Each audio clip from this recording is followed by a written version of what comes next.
sitting there, because, as you rightly say, he did a lot for that girl. And she even admitted it in the early days before she distanced herself from him. He lives 3 hours away. There is no excuse. And, actually, I have to say, it's pretty some of the circumstances that he's living in. She married for money. It's very clear she bagged the elephant. She was thrilled. She became a, quote, princess. Well, you can map. It was planned from the beginning. She denied being interested in the royal family, which she totally was. I know someone who knows the ex-husband who said she had a vision board with Prince Harry on it. And I think that all this phoniness is going to drop from her bit by bit, because people are so fed up with her behavior, so fed up with her lies and her exaggerations and unpleasantness. Something felt off. It wasn't loud or obvious, just a small moment that didn't sit right. A look, a blink, and then silence. But if you've been paying attention, you know this isn't nothing. It wasn't a screaming tabloid headline or a leaked text message that kicked things off. No scandalous footage or explosive interview, just a blink. That's all it took, 5 blinks to be exact. Slow, uneven, hesitant, like her eyes were trying to say something her perfectly poised lips dared not utter. There's going to be a terrible revenge when those children grow up. I mean, I don't know about you, but I would be very annoyed if I found that I'd been used in all these posts in a strange way by my parents. And equally, that Meghan Markle was seated under the soft glow of studio lighting, polished as ever, when the host asked a question so simple, so harmless, yet so devastatingly revealing. Do you think you'll be married forever? She didn't flinch, not outwardly anyway. Her answer came quickly. Yes, but her face. Her face was having a whole different conversation. A strange smile, a flicker of discomfort, a tilt of the chin that screamed, "Let's change the subject." And then, the blinks. 1 point, and discovered that they never knew their grandparent, their grandfathers. I mean, Mr. Markle. I personally think he's a broken man, but he's a rather sweet man, actually. And he did a lot for that girl when she was growing up, didn't you think? Yeah, I actually... 5 deliberate, nervous blinks that didn't belong to a woman secure in her fairy tale. They belonged to someone who had already rehearsed her next move. And 24 hours later, that move was in motion. Meghan Markle was spotted, draped in elegance, eyes gleaming, with a Saudi billionaire across the table from her at one of Los Angeles's most exclusive dining spots. No Harry, no ring in sight, no baby in tow, just candlelight, laughter, and champagne flutes that clinked a little too easily.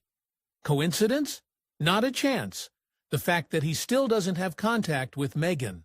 And then, of course, they will also wake up to realize that they could have been, you know, the cousin of Prince George, the future king, and they could have been over here having a nice time.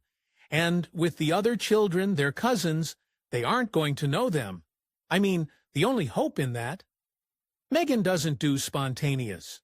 Nothing in her public life is left to chance. Every outfit is chosen with symbolic precision. Every public appearance is timed, themed, and filtered through a royal-adjacent lens of perfection. So, a dinner date with a powerful foreign magnate. Just hours after that twitchy little interview moment?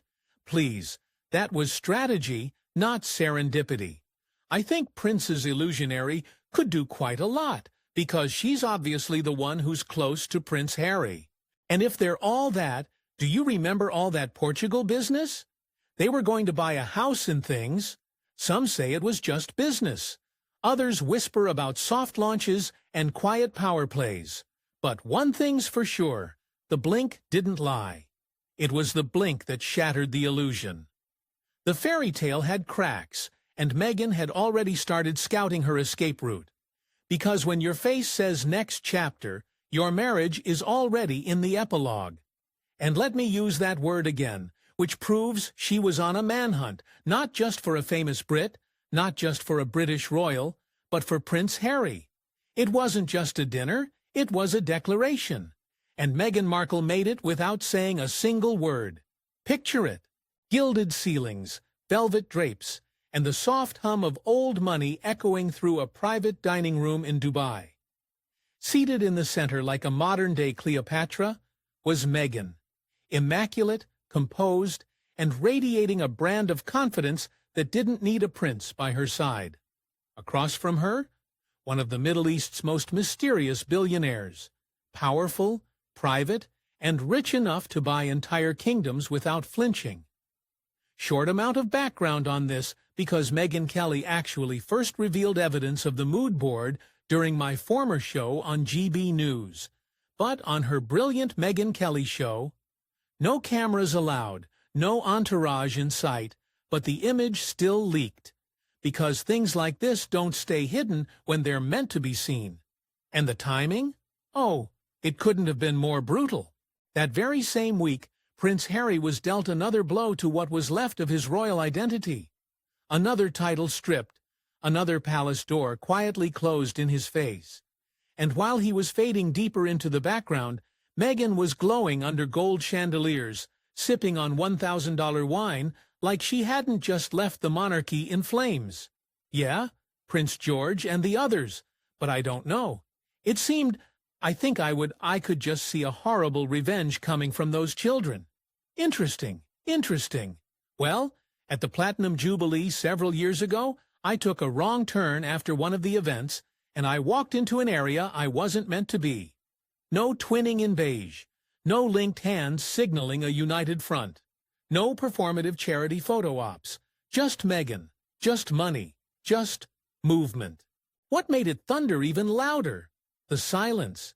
No statement from Team Sussex, no frantic PR spin, no private dinner for philanthropic purposes, excuse crafted in haste. Just Meghan, later seen in oversized designer sunglasses, smirking as if she knew exactly what she was doing and dared the world to question her for it. And that's it. And I think you can't have more than the last husband saying this. He's an honorable man. He's not going to tell lies. Why should he? So, this is the truth. And I think we're all going to be after the truth for quite a long time. Meanwhile, Harry, nowhere. No Instagram appearance, no podcast mention. Not even a blurry shot of him at a gas station. The contrast was cinematic. One was ascending, the other erased. This wasn't just dinner. This was a power move, plated in caviar and wrapped in intention. It's like, when will Prince Harry wake up? How many warnings can you receive? I mean, we obviously know via Tom Bower that Meghan Markle returned her engagement ring to Trevor Engelson via the post. But Meghan didn't need to issue a press release. She served her message medium rare, with a side of royal detachment. Because when a woman dines with billionaires while her husband is quietly phased out of his birthright, she's not just networking. She's rewriting the rules of her own empire. Michael Zara's children were all playing around, jumping on each other, coming on Mike's back, jumping on Peter Philip's back. And it was actually a really kind of joy to watch. And that's what occurred to me there. I thought, well, this would be great if Lilibert and Archie could hang around with their cousins. There was a time when Prince Harry's very name carried weight, royal weight, a crown by birth, a legacy by blood. But these days, that crown is slipping. Not dramatically, not with a bang, but with a quiet erasure that feels far more brutal. Oh, blatant. In terms of the fact that you want this, while Meghan was clinking glasses with billionaires under golden chandeliers, Harry was being systematically deleted from the very institution that shaped him. His Royal Highness status quietly removed from official listings. His placement on the royal family's website buried like a forgotten footnote. His image replaced his titles reduced to relics. Interesting, this new Instagram PR strategy, though. I must say, I don't really talk about the backs of the children's heads. The children's faces were front and center of those videos. So it seems like this new PR team is just The boy who once walked behind his mother's coffin, with the world watching now, wanders in the shadows of his own name. The crown that once defined him now feels like a Halloween prop, dusty, ill-fitting, and embarrassingly out of place. Once symbolic of duty and honor, it now sits in a metaphorical attic, gathering dust while the palace moves on without him. Clearly, you want Prince Harry. Because you know my reporting on Meghan Markle's early life in London, Angela made it very clear that she was looking for a celebrity. I mean, the types of celebrities she was going after were like Max George from The Wanton and Matt Cardle from... And Meghan? She's not protesting. She's not flying to London in defiance. She's not even in the same hemisphere. The woman who once clutched his hand on national television, proclaiming undying devotion in front of Oprah, has shifted gears entirely. She's now crafting image-friendly lifestyle brands, jarring in their cheerfulness, almost surreal in timing. Pineapple chopping videos, lemon-themed launches, aesthetically curated content that screams soft life, while her husband's identity evaporates in silence. No more, "We're in this together." No more, "us against the institution." Now, it's just Meghan Incorn in full launch mode, while Harry becomes a ghost of Windsor's past. We previously had out the door and said, "No, we want you twerking. We want the kids' faces, and we want everything out there, and we want the public to be able to dissect it."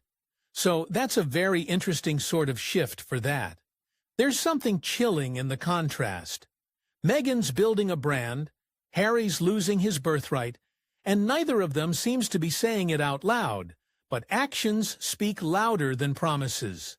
And the one-time prince with a heart of gold, he's looking more and more like a man without a kingdom and a husband without a headline.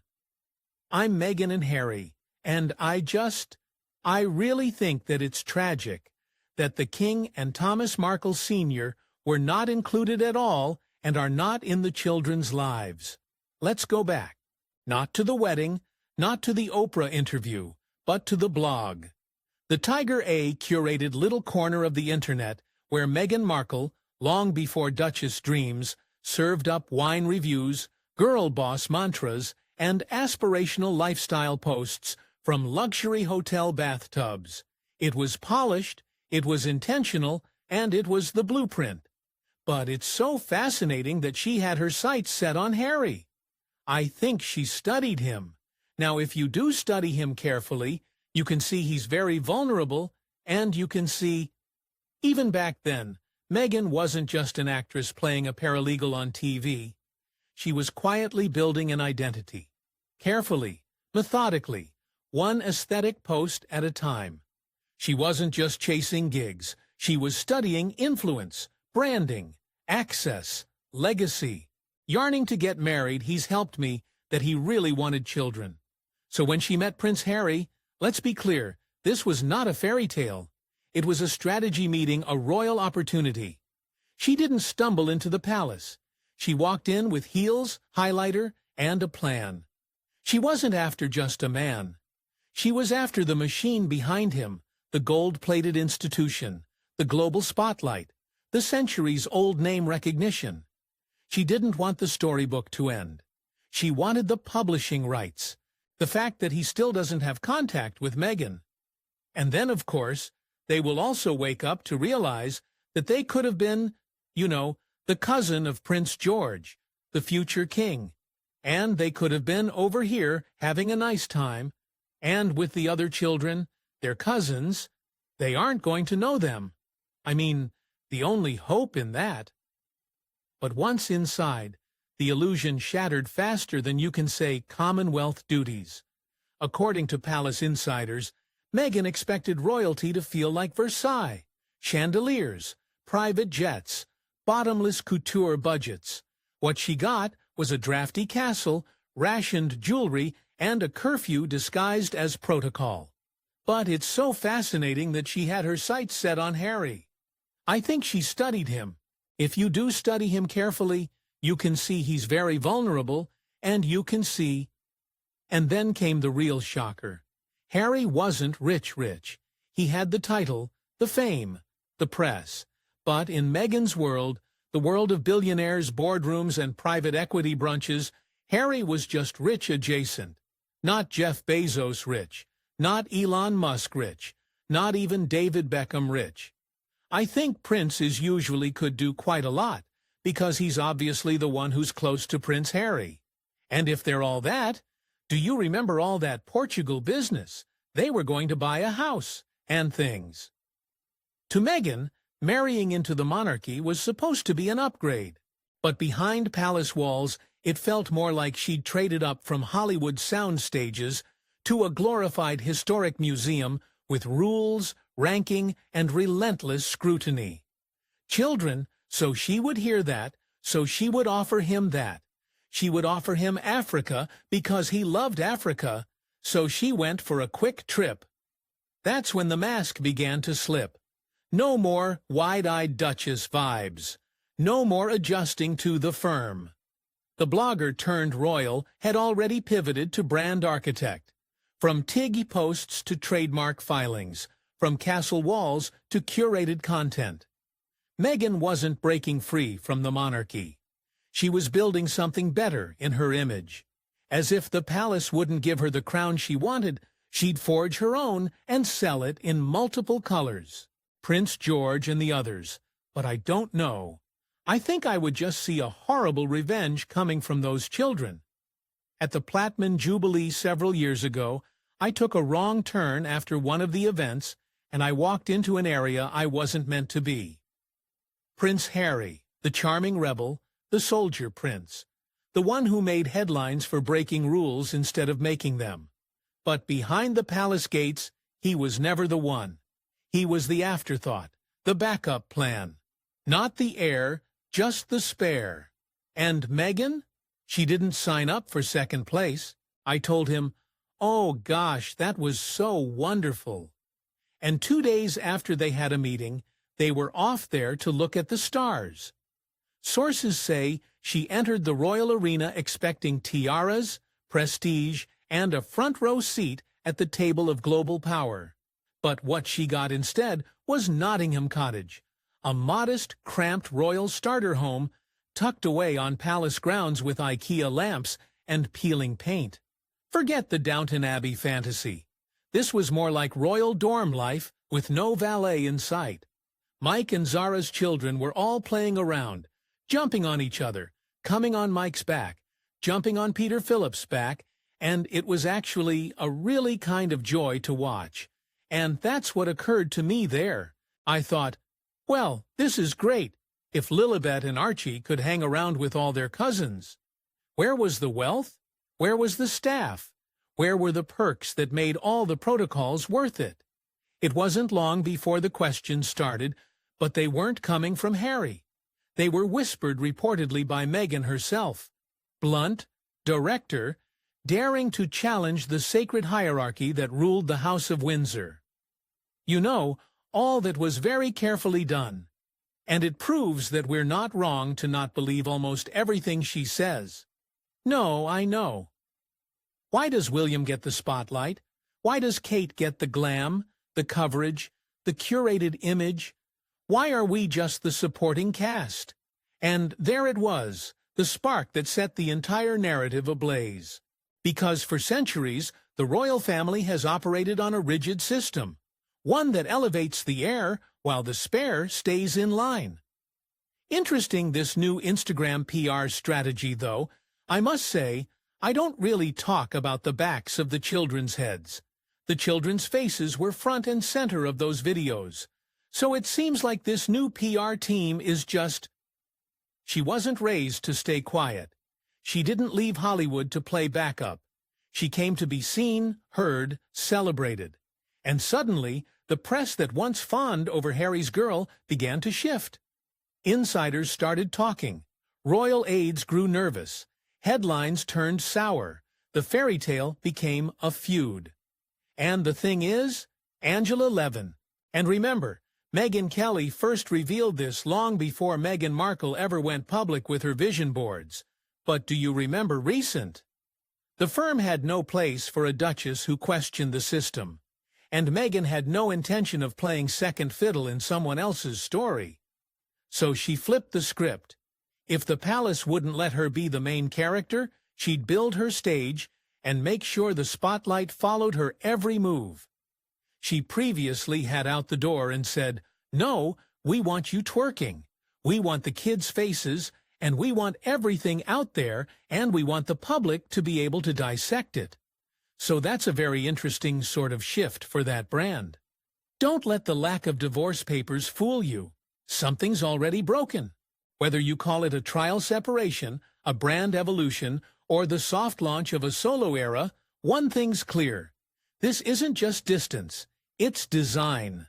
Gone are the days of the Duke and Duchess of Sussex functioning as a package deal. No more hand-in-hand photo ops.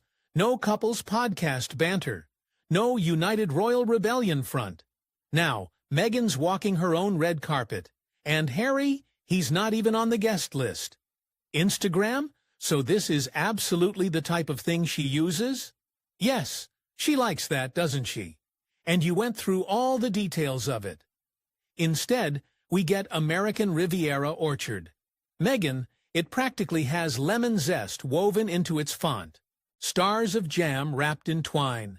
Curated shots of her cutting roses, arranging peaches, and flouncing around Montecito like she's prepping for a Vogue spread. There's no trace of Harry. Not a hand, not a cameo, not even a sniff of collaboration.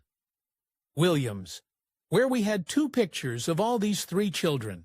There was before and after, wasn't there? There was a before, where they were all pictured. And let's be honest, this isn't a case of a busy schedule or split duties. This is a woman relaunching herself. Solo. This is Beyoncé breaking from Destiny's Child. But instead of a mic, Meghan's holding a mason jar, criticizing each bit. And I thought, well, you know, only some people would bother to do that. They'd never get me to do that. But she did. And what does Harry get? Quiet. Silence. He's gone from royal rebel to reclusive spouse, watching as the woman who once said, "We're in this together," now builds a world where he doesn't seem to fit. To make sure that she was going ahead, it sort of gave her encouragement, that if she saw it up there, it was going to happen. And so that's why she would do all that. But isn't it awful? It's just too awful for words. And I think that there we are. And what she would do is actually... This isn't a break. This is a blueprint. A carefully choreographed distancing that looks less like marriage and more like an intentional pivot away from the brand formerly known as Sussex. And they're having a little bit of a play with him. And what did you make of the contrast between those two? Do you remember the royal wedding pictures that Patrick Litchfield took again? There was a moment when he said, "Okay, guys, it's all over." And they all... And yet, no official split, no announcement, no heartbreak statements from PR teams. Just space, measured, controlled, strategic. Because this isn't a divorce. Not yet. It's a holding pattern, a slow detachment, a trial run of what Meghan Markle's life looks like without the second prince, the royal baggage, or the last name Sussex attached to her every move. So while the world watches and wonders, one thing is certain. This separation may not be legal, but it's loud, it's deliberate, and it's already redefining everything. To keep Harry jumping about something like that, you know, she would have things where she didn't like it, and tell him that make his life very difficult, and he can't cope with her, so he just tries to do. Once, he was the golden prince, the cheeky royal heartthrob, the one who brought edge to the monarchy and charm to a centuries-old institution. Now, he's barely a blip, as Harry, Duke of Sussex, royal rebel, the one who walked away from it all, is now walking alone. And together, and he took a quite sweet picture of everybody, all the bridesmaids and everybody, all sort of tumbling over each other, Yeah, I mean, it's completely different. And of course, I've said this before too, but can you come back to Mother's Day? I thought you celebrated your own mother on Mother's Day, not yourself as... While Meghan rubs shoulders with billionaires, launches lifestyle brands, and basks in her Montecito bloom, Harry's out there, clinging to the last thing that still has his name on it. The Invictus Games. That's his baby, his legacy, his reminder to the world that he still stands for something. But even that feels quieter now, dimmer. I do. Please, her. But it's very difficult if you've got someone who is changing their mood all the time, changing what they're putting up on the board. So you might... We see him at events, voice trembling slightly, eyes darting, smile stretched just a little too wide. He's not the confident royal who once took on the press and protected his wife like a lion. He's a man unsure of where he fits anymore. And I thought, well, you know, the titles are gone, the spotlight's cooled. He's no longer a duke in full regalia. He's the footnote to Meghan's next chapter, an afterthought, a faded co-star in a story that's clearly moved on.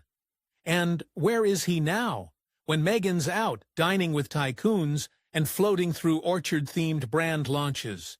Not in Beverly Hills, not at the Polo Lounge, not beside her. As a father being celebrated, so obviously she's not going to celebrate either the king or Mr. Markle. So, yeah, not her own father who paid all her school fees and gave her everything.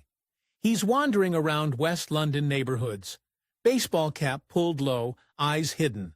Not recognized, captured, by doorbell cameras, alone, silent, a royal ghost caught on grainy footage, haunting the places he used to belong. There's no entourage, no press coverage. To do that, you'd never get me to do that, but she did, and that's what she liked, to make sure that she was going ahead. It sort of gave her encouragement that if she... Meghan is crafting empires, Harry is drifting. The same man who once stepped back, for the sake of his family, is now seemingly without one by his side in public. Not even in brand positioning. He's not the headline anymore. He's the disclaimer at the bottom of Meghan's press release. And as the world watches her rise solo, the question becomes impossible to ignore. Where exactly does Harry go when the story no longer needs him? Going back to the past, but why did Mr. Markle never meet Prince Harry? And there can only be 3 reasons for that.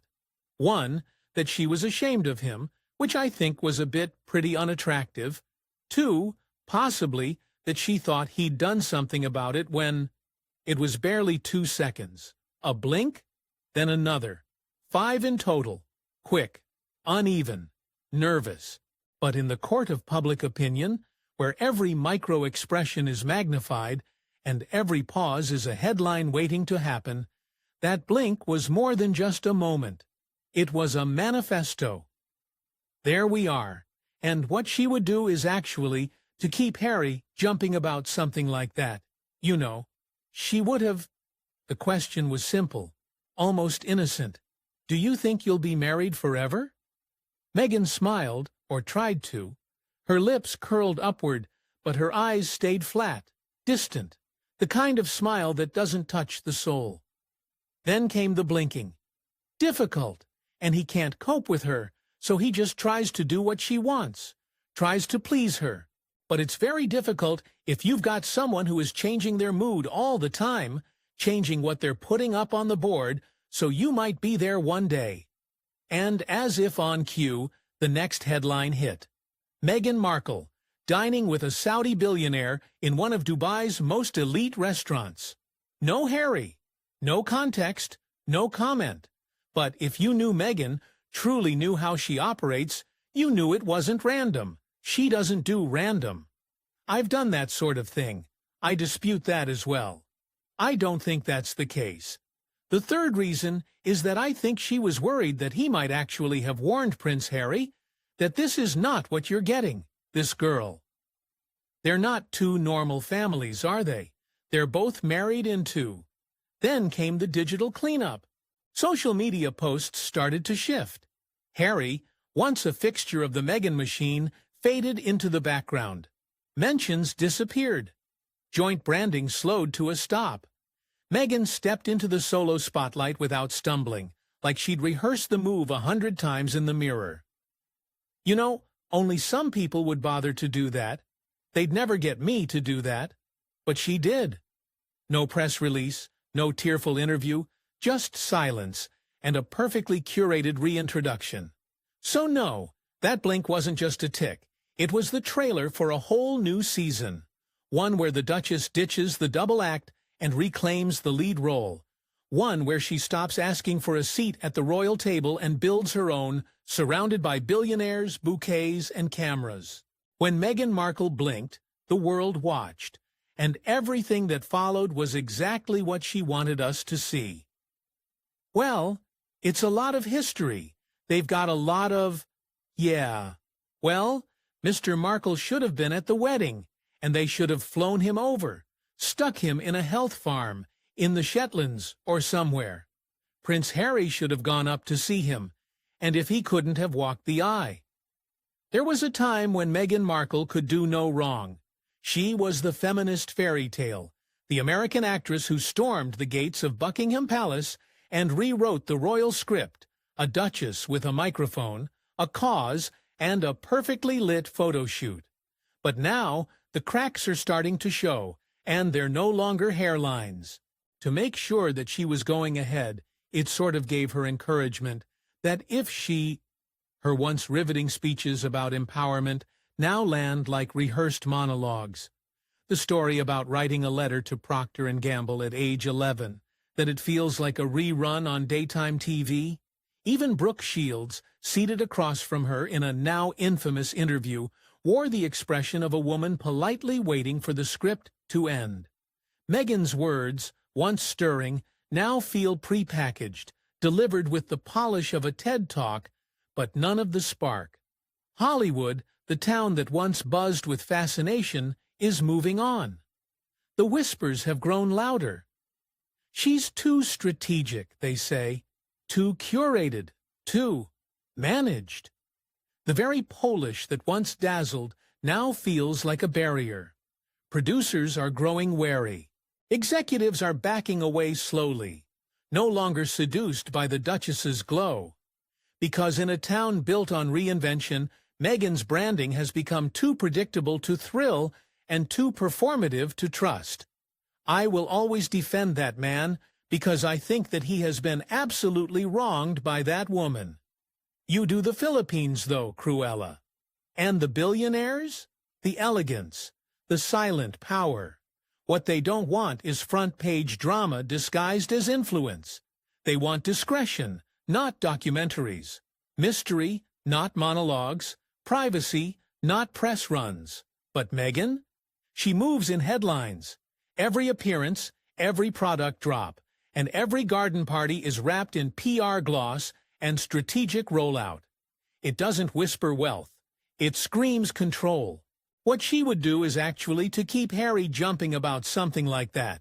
You know, she would have things where she didn't like it and tell him that make his life very difficult, and he can't cope with her. So he just tries to do. And now, even her moves feel less like ambition and more like preparation. As if something's coming, a shift, an ending. Her solo branding doesn't just feel independent, it feels intentional. The omission of Harry isn't oversight, it's narrative cleanup. The woman who once fought for love, for freedom, for truth, she now looks like she's planning an exit. One brand partnership, one carefully edited launch at a time. Eyes to please her. But it's very difficult if you've got someone who is changing their mood all the time, changing what they're putting up on the board. So you might be there one day, you might not. So here's the harsh truth. Meghan's brand is no longer invincible. And if you read between the lines, you'll see what's already in motion. Not just a brand in crisis, but a breakup playing out in real time. It's very disturbing, and he's a very vulnerable person, and she's taken... Make no mistake, Meghan Markle is still getting invites to the billionaire table. But don't be fooled by the smiles, the champagne, the carefully leaked photos. Because, while the billionaires might enjoy the allure of a duchess in Dior, none of them want to be the next chapter in her public saga. He means yes, he is there with Thomas Markle Jr., and they're just trying to get away from it all. When we talk about privacy and Harry saying, "Oh, I want security," they have been how? They'll take the dinner, they'll sip the wine, but they won't sign up for the story. Because behind the luxury and charm lies a narrative machine. And no one wants to be the next name swallowed by Meghan's evolving legend. Not after Harry. And of that, I know. God, absolutely fascinating. And can I just say, God bless Meghan Kelly. What? And speaking of Harry, where is he in all this? He's not the leading man anymore. He's not even a subplot. He's the afterthought in a tale that has moved on without him. The man who once stood before the world and renounced royalty for love now stands in the shadows of that same sacrifice, watching as the woman he gave everything for rebrands, reinvents, and rewrites the story without even leaving a blank space for him. The children over there to meet him, and she talks so much about relationships and things and mucks up that own... Because Meghan's next act isn't about partnership. It's about power. It's about autonomy. It's about her. And Harry? He's not even a footnote anymore. He's the glitch, the formatting error, the part of the fairy tale that doesn't fit the new aesthetic. I'm glad that she's revealed some more details on that because I've been in treats for such a long time. I think it's wonderful. So what now? There's no official statement. No press release declaring a separation. No rows of lawyers walking in, or joint custody battles playing out in the tabloids. Just distance. Two lives drifting further apart under the weight of mutual silence. A lot of, what's Meghan? Whether she go to the funeral, she'll probably make a whole thing about it. Poor man, I feel really sorry for him because, if you listen to what he says, Harry is somewhere in the UK, showing up to low-key events, clinging to Invictus games and legacy moments that feel increasingly forgotten. Meanwhile, Meghan is sitting beneath chandeliers. She's not looking back, able to pursue a sort of brand. He's still defending the love story, still trying to prove that it mattered, that it wasn't just a phase, that the fairy tale was real, but the fairy tale, it turns out, has already been archived, held away in Meghan's media folder, edited, repackaged, and quietly deleted. We need to realize that all the things we've thought about and said and been attacked for, it doesn't work because we're right. And, Trevor Engelson, if you ever want to... This wasn't a marriage built for endurance. This was a partnership born of potential, of exposure, of strategic alignment. And now it's unraveling, not with scandal or explosive arguments, but with surgical precision. One blink, one dinner, one jam jar at a time. I want to hook a brother up. I'm here. I'm here for you, Trevor. I would absolutely love to hear from you. Direct. But obviously, I understand you're a classy guy. You're a producer. You're not a public-facing guy.